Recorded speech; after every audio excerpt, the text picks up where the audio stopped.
Mi nombre es Marcelo Grosso, estoy presidiendo este tribunal en el que estamos juzgando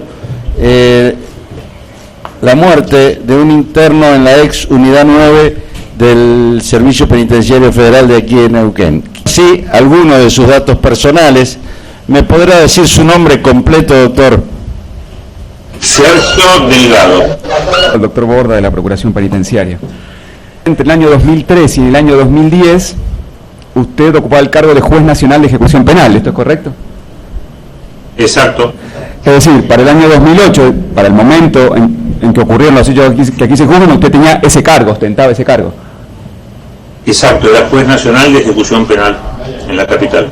Estaba a cargo de la ejecución de la condena impuesta a Pelosi Turri. Lo que me llamó la atención es que me enteré al mismo tiempo de que había fallecido y de que estaba en la Unidad 9. Y no me habían informado del traslado de él a la Unidad 9. Sí, yo en cuanto llegué al juzgado le pedí por oficio al Director Nacional del Servicio que los traslados de los internos que los comunicaban después de hacerlos, me los comunicaran antes de hacerlos para poder hacer el control de si era conveniente o no. Por ejemplo, si estaba tramitando una libertad condicional, no me lleven a la persona al interior del país para después liberarla del interior del país, para hacer ese tipo de controles. Eso generó un incidente con el director del servicio, que le mandó un oficio al presidente de la Cámara de Casación diciéndole que exorbitaba mis competencias, y me acuerdo que en su momento el presidente de la Cámara de Casación, que el doctor Michel, le contestó que tenían que cumplir con lo que yo le había dicho, que era razonable que me informaran antes de hacer los traslados.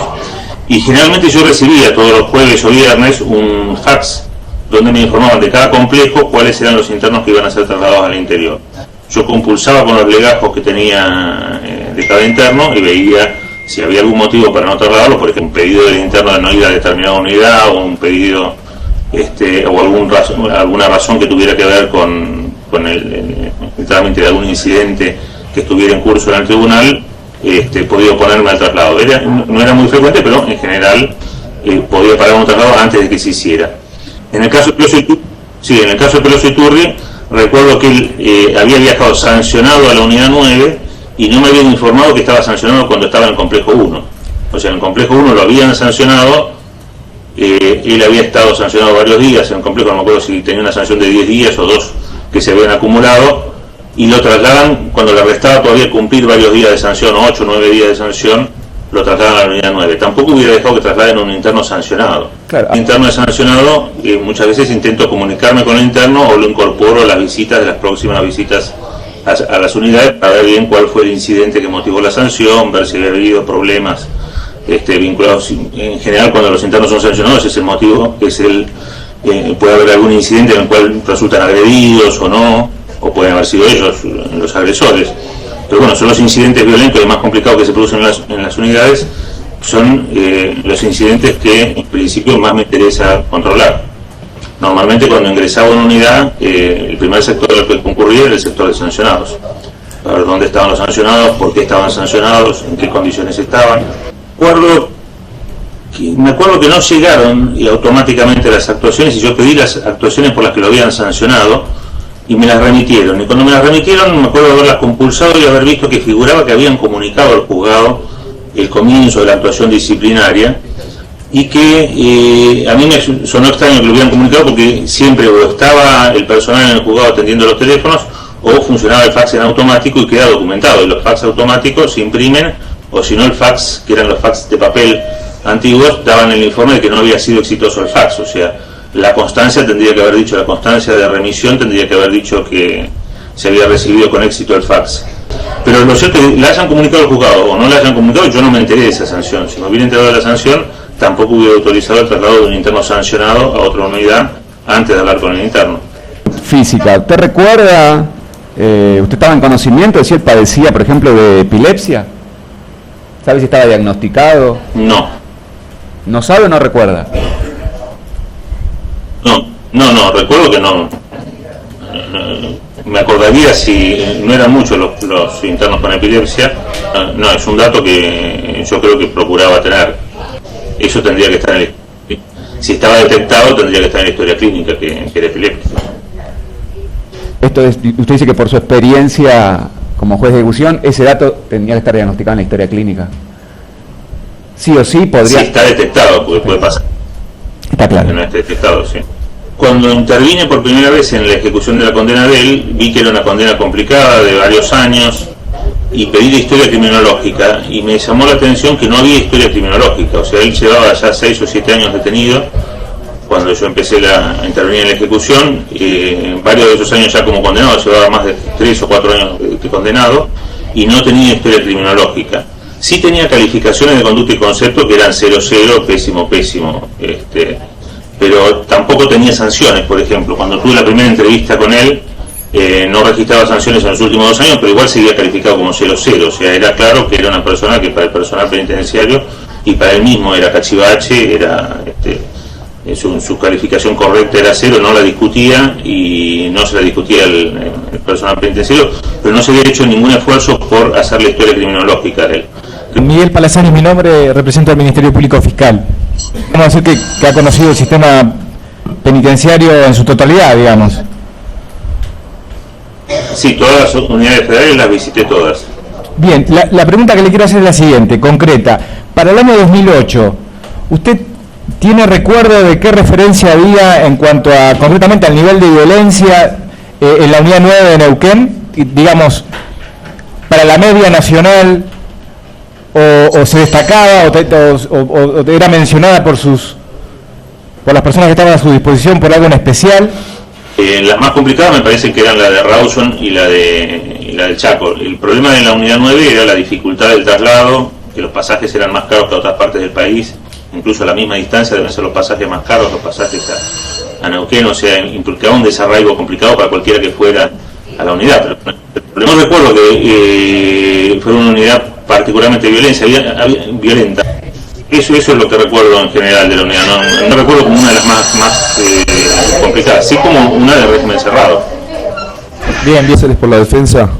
Después pasó algo extraño, que fue que las autoridades penitenciarias decidieron trasladarlo a la unidad 19, que es un instituto de régimen abierto, que está en Ezeiza, la colonia penal de Ezeiza, y también lo trasladaron y no me comunicaban el traslado. Bueno, igual conversé con él y no me pareció bien retrogradarlo y volverlo atrás una vez que ya estaba y se había adaptado a la unidad 19 y siguió estando en la unidad 19, pero al poco tiempo de la unidad 19 él se escapa.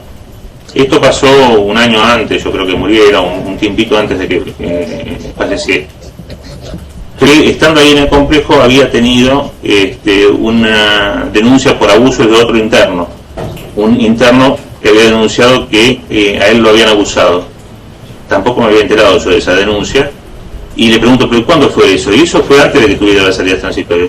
¿Y cómo yo no sabía que había tenido una denuncia? Y efectivamente después chequeé que había tenido una causa interna en el complejo 1.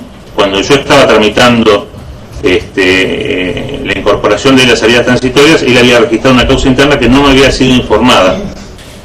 Y eso del que usted detectó respecto de las sanciones de los registros, que estaba uno con fecha anterior abajo de otro, ¿lo detectó luego de que Pelosi Iturri falleció?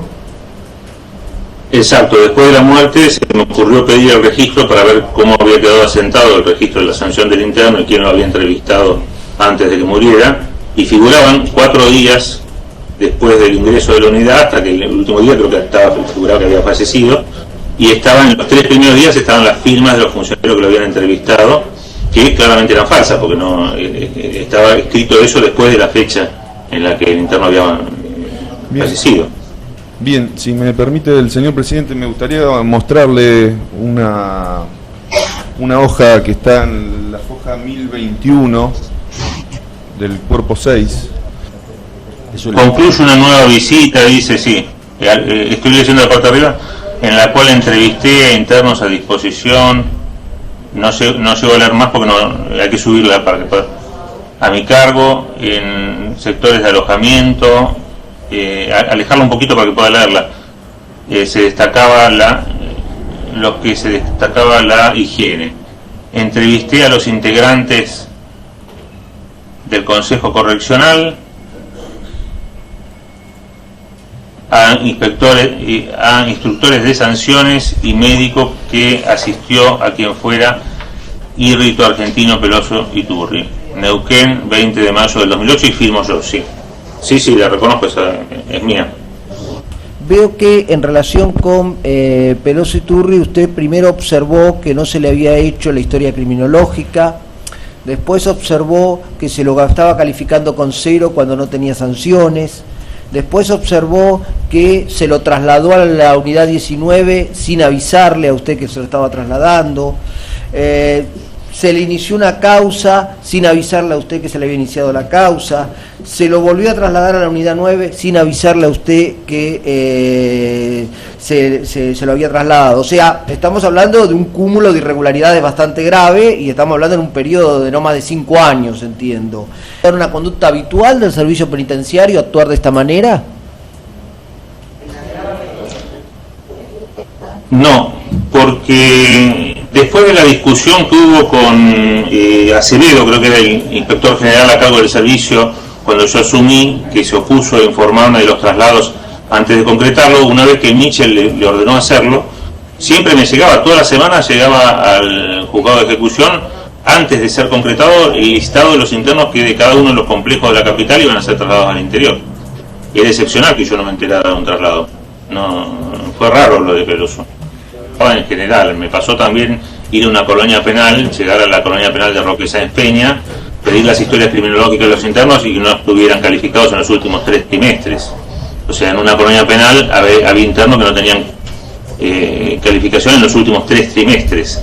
O sea, un año entero sin calificación, estaba totalmente abandonado el llevar las historias criminológicas. Me acuerdo que ese día yo califiqué yo mismo a los internos en función de los datos que tenía ahí y dispuse que siguieran adelante con las historias criminológicas y que antes de volver yo a Buenos Aires el director nacional, que también era Acevedo, me presentó una denuncia en el Consejo de la Magistratura por eso, por interferir o por inmiscuirme en las competencias penitenciarias. Y era muy frecuente que hubiera internos que tenían varios años de condenado y que no tenían la historia criminológica labrada. Buenos días, le habla el juez Cosia. Encantado de conocerlo, doctor. Mucho gusto, ¿qué tal? ¿Cómo está, doctor? Un placer, gracias por su tiempo. Usted, en su experiencia como juez de ejecución de aquel entonces, ¿guarda en su recuerdo alguna mecánica de tratamiento de presos de máxima seguridad que pudiera vincular a estas 3 unidades penitenciarias y que podría ser de interés para ilustrarnos? Ahora, sin perjuicio de la vetustez, era una unidad más chica que otras, está ubicada en el centro de la ciudad, está más cerca del juzgado federal, bueno, también la de Rawson tiene el juzgado federal al lado, y al ser más chica hay más personal proporcionalmente a la cantidad de internos, entonces eso hace que hace un trato un poco más humano. Bien. O sea, de las cárceles de máxima, yo la recuerdo como una de las más humanas. Si uno hubiera tenido que decidir a qué cárcel de máxima ir, y me parece que era menos gravoso ir a la unidad 9 que ir a la unidad del Chaco, por ejemplo, donde la recuerdo como una unidad particularmente violenta, con un clima espectacularmente duro también para el verano y todo el invierno, ¿no? Porque hace 50 grados incluso en invierno.